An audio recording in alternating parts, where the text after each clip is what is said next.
sessions without your best guys exerting themselves in, ridiculous ways, right? In a regular season game, because the back end of your team makes sense. And there are other guys that can step up when they have to. If you were watching the Lakers at all early on in the season, AD was not trying. They were still on a freaking 75% winning percentage pace because the roster was built in such a way that it wasn't that AD has to come out and do what he did to Phoenix last night every single night. That's not the case for Boston. If they want to win, Tatum, Brown, Kemba have to be great every single day because the rest of these guys have done nothing. Yeah. And who's that on? I don't think that's on Brad Stevens. I think that comes from up top. Well, when Aaron Nesmith becomes one of the most important players over the next 2 weeks, I'm going to be eating my words. Last question, then we got to go. Best media basketball player right now. I know you've played against a few of them, right? The best media basketball There's a lot of Chris Haynes buzz for this question. I've never played against Haynes. I've never played against Haynes. I'll say this. Nate Duncan, when he's not injured, is up there because he's freaking 6'8" and actually understands what's happening on a basketball court.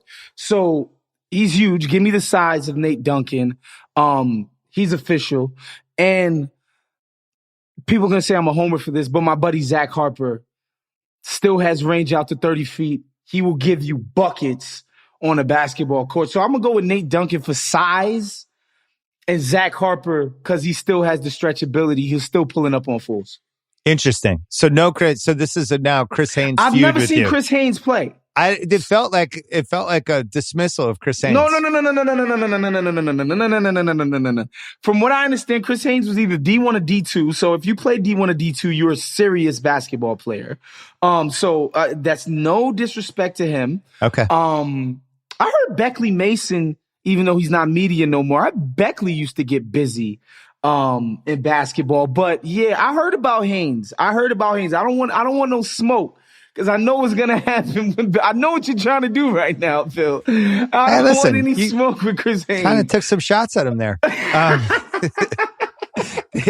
Don't sleep on Dave Jacoby. He's a little washed up now. He's past 40, but he in his 30s was really strong.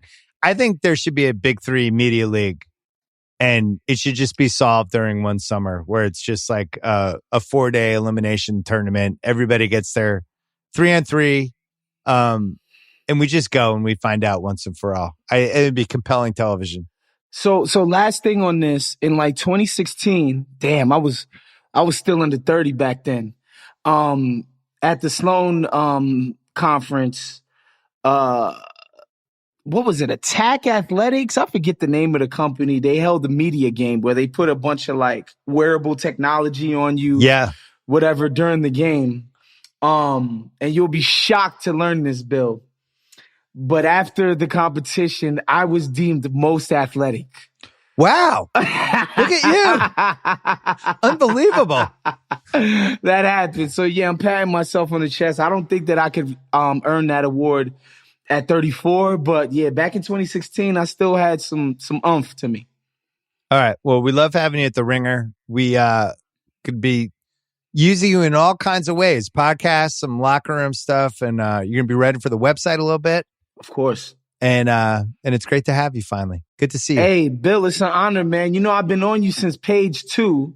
Oh, over 20 years now. You know what I'm saying? Back when it was you, Ralph Wiley, and the rest of the cast. Oh, my God. That guy. Rest in peace to the legend. Yeah. And yeah, Bill, I'm telling you, you was the first cat that had me dying on a consistent basis, just laughing.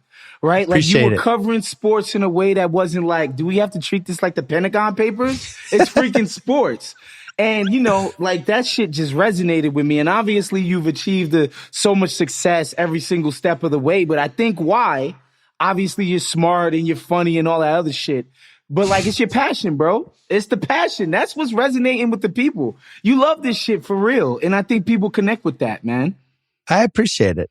I will say I still have the passion for basketball. I'm really excited for how this plays out next 5 days, all that. Look forward to keep having you on, all that stuff. But really, seriously glad you're aboard. Thanks for coming on. Yes, sir.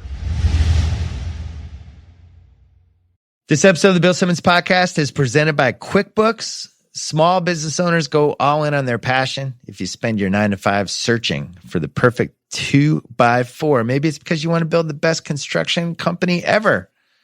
Do you have any friends who got into sports cards? Think about the people as a side hobby who are just buying up sports cards, buying boxes, buying rookie cards, stuff like that. At some point, didn't feel like work. Now it's like a real thing. Maybe you turned, I don't know, $10,000 of cards into $200,000 cards. You just never know. Whatever your dream, QuickBooks suite of tools can help you get there. Intuit QuickBooks helps small businesses be more successful. Learn more at QuickBooks.com.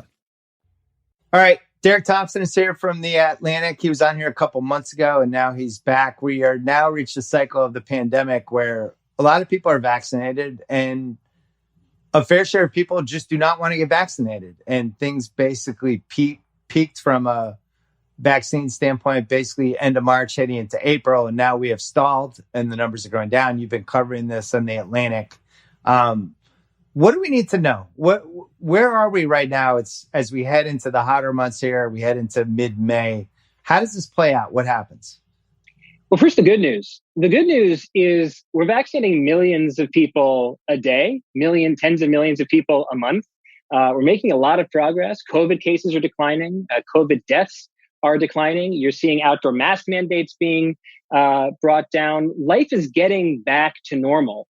The downside is this. There is a block of vaccine hesitancy out there that's been really, really tough to crack. That block is disproportionately Republican. It's mostly conservatives who've been living the last 15 months often as if there wasn't much of a pandemic, or at least have been questioning the narratives that the pandemic was much of a thing to worry about. But you have a lot of people who just aren't interested in being vaccinated.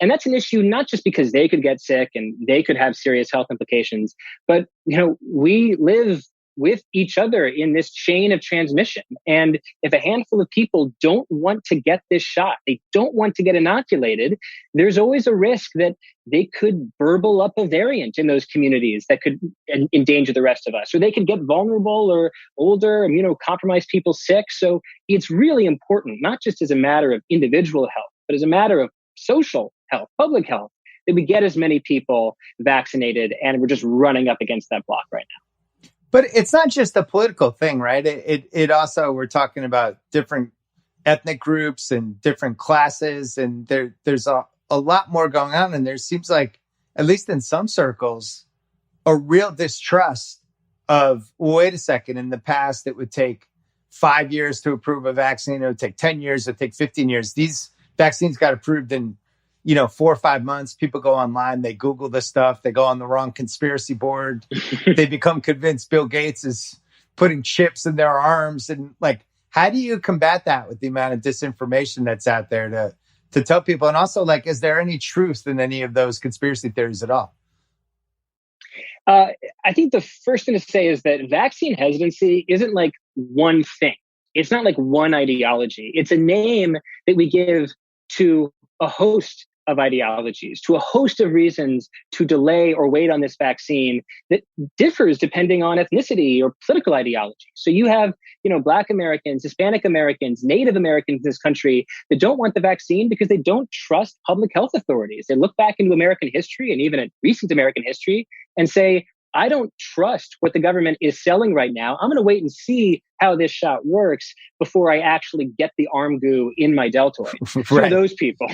And then you have people who, for the last 15 months have just been on the Trump side of this, the Republican side of this, and said, I don't think this pandemic is as bad as the CDC and Anthony Fauci are telling me. I'm going to basically live a normal life. I'm going to go on vacation. I'm going to eat in restaurants. I'm going to hang out inside with friends.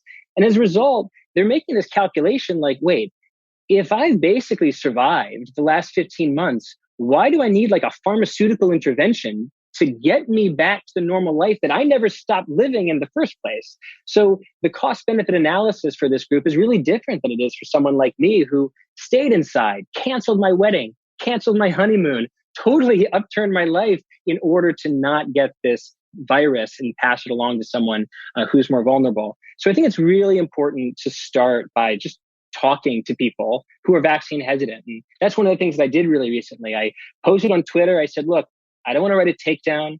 I want to write an ethnography. I want to write a piece that explains the ideology of the vaccine hesitant. And a bunch of people got in touch with me, and I talked through like the deep story of their vaccine skepticism. And I basically came down to this 2-sentence description of what's going on. Number one, they trust their cells more than they trust big pharma. They're like, I got this. My cells got this. I mean, that's semi-fair, right? Well, it's certainly, for someone who's in their 20s or 30s, it's certainly true that this disease isn't nearly as dangerous as it would be for someone who's immunocompromised or in their 60s, 70s, 80s. The good news about this vaccine is that it's even better than your natural immune system, right? So I sometimes compare this to like driving, right? A lot of people accept the risk of driving every single day. But if I told you, all right, for free, I'm going to turn your Toyota Camry into a BMW SUV with a frontal collision system, with a souped up airbag system that totally protects you in the case of an accident, then you'd say, yeah, I'll take that souped up Beamer in exchange for my Toyota Camry. That's what these vaccines do. Yeah. You turn your immune system from the Toyota Camry into the souped up BMW SUV, and it's free. So that's what I'm telling people to focus on. This is a better way to protect your immune system and a better way to protect everybody the people around you. Bingo. Yeah, obviously, I got the vaccine as fast as I possibly could, but I try to put myself in other people's shoes. And it's like, when they talk about the distrust of big pharma and all the different things that have gone on over the years, it's kind of tough to come up with like some good yeah buts other than, hey, do you want to die from the pandemic? Like that's your alternative. So I don't know. It's a tough one. Let me give you a yeah but. I think I have a really good yeah but. The yeah but is Israel. So in January, you had a lot of vaccine skeptics saying, I'm not so sure that this vaccine is as successful as the pharmaceutical companies are telling us. Israel still hasn't seen any improvement, and they're the world leader in vaccines. So on January 15th, though, daily COVID cases in Israel were averaging 90,000, right? 90,000 new COVID cases a day in Israel. This Monday, which is the latest day that we have data of as of this week, there weren't 9,000 cases. There weren't 1,000 cases. There were 48. 48 in the entire country. There was one death. Cases have declined in Israel, the world leader in vaccinations, by 99.5%. And the economy is basically open and normal, right?